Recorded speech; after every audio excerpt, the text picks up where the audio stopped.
So, tanghali sa inyo mga ikamapars, no? So ngayon, no, hindi ko na pinakita yung paggisa ko ng ano, no? Sibuyas, bawang, no? Magluluto tayo ng, ano, itong tinolang manok na may gata. Tawag dito, miski pa, basta masarap. Miski pa, ano, basta masarap. Yan, sarap yan, yan. Mga maraming papaya, lalagyan mo yan.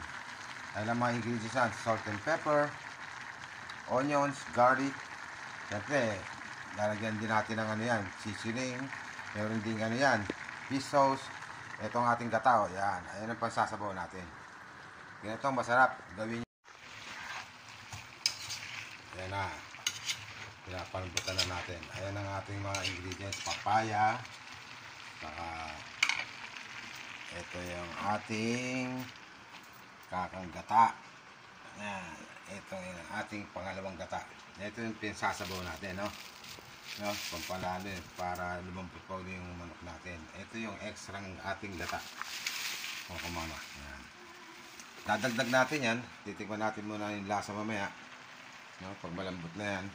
Siyempre, meron tayong dahon ng sili. Meron tayong, siyempre, masustansya, malunggay. Okay, mga igan, mga parts, babalikan natin yan. Yan, nalagay na natin yung ano. Yan, gata. Yan, purong gata yan. Pero mamaya, yung pagdadagdag natin dyan, yung pangalawang gata, titingnan natin lasa yan. Kaya tayo dyan ng, siyempre, salt and pepper, black pepper, at fish sauce. Siyempre, kayo na bala malagay nung kung ano yung secret weapon nyo. Yung seasoning, no? Palagyan natin ng fish sauce, no?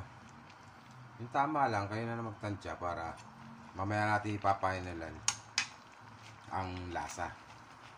Papainan natin mamaya.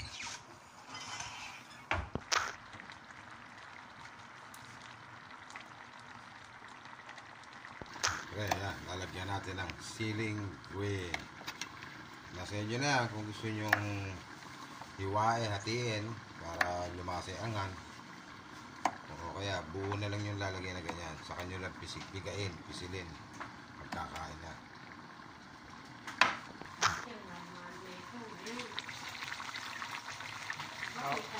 Mga 1,000 ang kilo yan eh. Kasi kuya, malambot na to.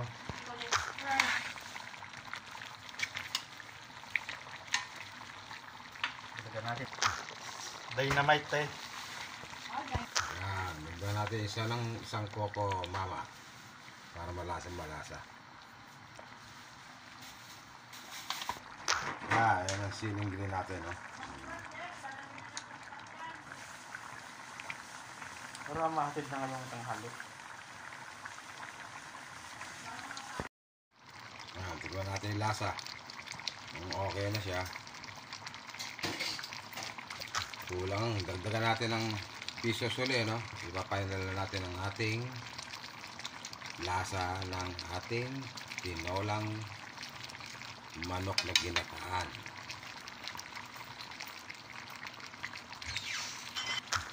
Lagyan natin ng cracked pepper.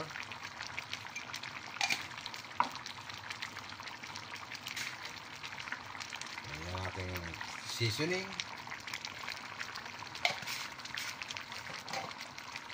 Lagyan natin ang ating dahon ng sili.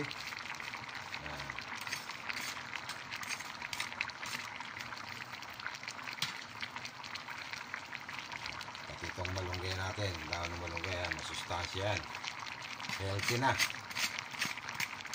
Napaka-healthy na yan, mga ikan, mga pons, no?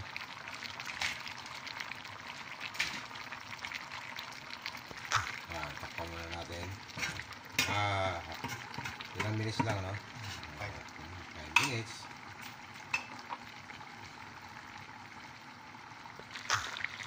Yan.